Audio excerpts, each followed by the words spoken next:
पितृपक्षातील आज नवमी होती आणि नवमीच्या दिवशी आमचे पित्र असतात.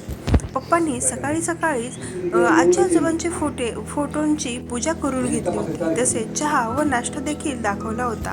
आता 12 वाजेच्या आधी मम्मीने या प्रकारे सर्व भाज्या बनवून घेतल्या व 12 वाजता आम्ही आजी आजोबांना नैवेद्य दाखवला आणि आम्ही देखील जेवण करून घेतले.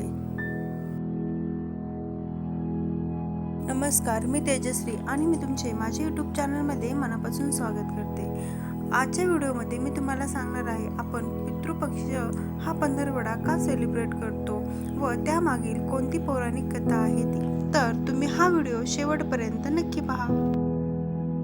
पितृपक्षाची सुरुवात ही महारथी कर्णाच्या जीवनाशी संबंधित आहे. असे मानले जाते की कर्णाच्या मृत्यूनंतर जेव्हा त्याचा आत्मा स्वर्गात पोहोचला तेव्हा त्याला खाण्यासाठी सोने आणि दागिने देण्यात आले.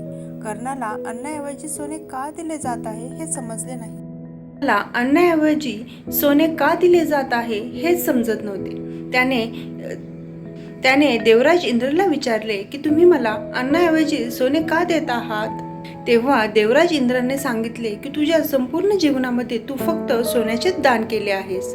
तसेच तू अन्नदान किंवा पाणीदान कधी केलेच नाहीस आणि पितरांचे देखील तू पिंडदान केले नाहीस.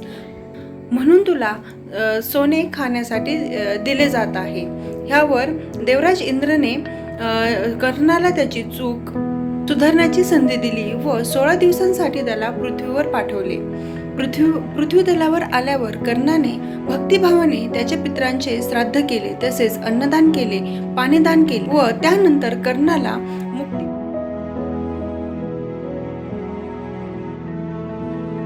पितरांना मोक्ष आणि समाधान दोन्ही मिळावे म्हणून हे 16 दिवस पृथ्वीवर पितृपक्ष म्हणून साजरे केले जाऊ लागले. श्राद्ध केल्याने मोक्ष प्राप्ती होते तर पिंडदान व तर्पण केल्याने समाधान मिळते.